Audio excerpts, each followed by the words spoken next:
Setiap kali kita kirim pesan, update status, atau streaming video, rasanya semua terjadi begitu saja kan?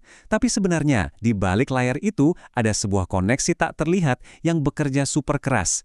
Nah, kali ini kita akan bongkar misteri di baliknya. Prosesnya itu terasa seperti sulap ya, cukup tekan kirim dan whoosh, pesan kita sampai ke tujuan.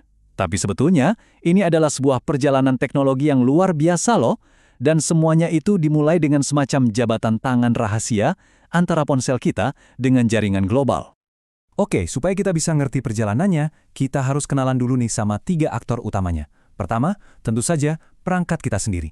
Kedua, ada menara seluler atau yang kita sebut RAN.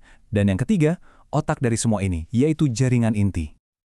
Oke, mari kita mulai dari yang pertama dan yang paling krusial, yaitu si RAN ini. Jadi, RAN itu apa sih? Gampangnya gini, anggap aja RAN ini sebagai gerbang tol nirkabelnya. Ini adalah pemberhentian pertama dan paling penting buat data dari ponsel kita sebelum akhirnya meluncur ke jalan tol super internet. Nah, RAN ini sebenarnya punya nama yang lebih kita kenal, menara seluler, atau BTS. BTS itu singkatan dari Base Transceiver Station. Kata kuncinya ada di transceiver, yang artinya dia bisa transmit atau mengirim, sekaligus receive atau menerima sinyal. Jadi dia ini jembatan dua arah yang super sibuk buat semua lalu lintas data kita. Nah, teknologi ini tuh nggak diam di tempat.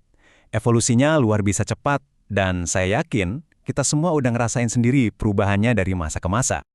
Coba deh kita ingat-ingat lagi, dulu di era 2G tahun 90-an kita udah seneng banget bisa nelpon dan SMS-an.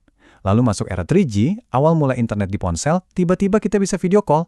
Terus 4G datang, bikin streaming dan browsing ngebut jadi hal yang biasa. Sampai sekarang, kita di era 5G, yang janjinya bukan cuma kecepatan super, tapi juga koneksi instan dan kemampuan buat nyambungin semuanya. Nah, ini bagian yang menarik. Walaupun tugas dasarnya sama, ternyata nama teknis buat perangkat di menaranya itu ganti-ganti loh di tiap generasi. Dari BTS di 2G, jadi Node B di 3G, terus jadi InnoDB di 4G, sampai yang sekarang namanya GNB buat 5G. Unik ya? Oke, sekarang kita coba bedar isi di dalam menara seluler modern. Ternyata ada satu masalah besar loh yang harus dipecahkan para insinyur biar koneksi kita bisa sekencang sekarang. Jadi, kalau kita lihat desain yang lama, semua perangkat elektronik yang rumit itu ditaruh di dalam sebuah kabinet di bawah menara. Kelihatannya sih logis ya, biar gampang diakses, tapi ternyata ini malah jadi sumber masalah besar buat kekuatan sinyal. Masalahnya begini, sinyal harus naik dari kabinet di bawah ke antena di puncak menara lewat kabel tembaga yang panjang banget. Nah, makin panjang kabel tembaganya, sinyalnya jadi makin loyo. Ibaratnya tenaganya udah keburu habis di tengah jalan sebelum sempat dipancarkan keluar.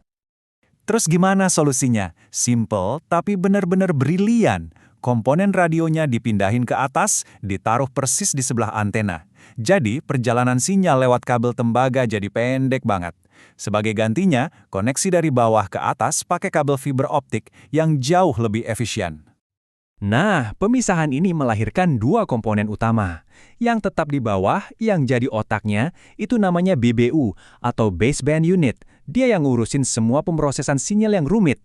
Terus, komponen yang dipindah ke atas itu namanya RRU atau Remote Radio Unit. Inilah bagian radionya yang tugasnya mengubah sinyal digital jadi gelombang radio. Hasilnya, kekuatan sinyal jadi maksimal. Perjalanan evolusinya nggak berhenti sampai di situ. Dari perangkat keras yang tadinya besar dan kaku, sekarang kita beralih ke sistem yang lebih cerdas dan terdistribusi. Dan lompatan berikutnya ini benar-benar mengubah segalanya. Oke, kita mulai dari tahap pertama, RAN tradisional. Coba bayangin, setiap menara itu kayak pulau teknologi yang terisolasi. Dia punya otak BBU dan unit radio sendiri. Dan semua peralatannya itu harus dari satu merek yang sama, tertutup dan nggak bisa dicampur-campur. Lalu muncul ide CRAN atau Centralized RAN. Daripada BBU-nya tersebar di tiap menara, gimana kalau dikumpulin aja di satu lokasi pusat? Inilah yang sering disebut hotel BBU. Tentu ini bikin jaringan jadi lebih efisien, lebih gampang diurus, dan pastinya lebih hemat biaya. Dan sekarang kita masuk ke tahap vRAN atau Virtual RAN. Ini lebih canggih lagi. Otak BBU tadi nggak lagi berbentuk kotak hardware khusus. Fungsinya diubah jadi perangkat lunak yang bisa jalan di server komputer biasa. Ini benar-benar membebaskan operator dari ketergantungan sama hardware yang mahal dan spesifik dari satu vendor. Nah, piramida ini nunjukin tujuan akhirnya. Dari sistem RAN tradisional yang kaku dan tertutup di bagian bawah, kita bergerak ke puncaknya, yaitu Open RAN. Ini bisa dibilang momen USB-C-nya industri telekomunikasi. Dari yang tadinya semua harus pakai charger khusus, sekarang semua bisa pakai standar yang sama, terbuka, fleksibel, dan mendorong inovasi. Jadi ini bukan cuma sekedar pembaruan teknis ya, tapi sebuah pergeseran yang fundamental. Nah pertanyaannya, seiring dunia kita yang makin terhubung satu sama lain, apakah jaringan yang terbuka dan berbasis perangkat lunak ini yang akan menjadi kunci untuk membuka gelombang inovasi di masa depan?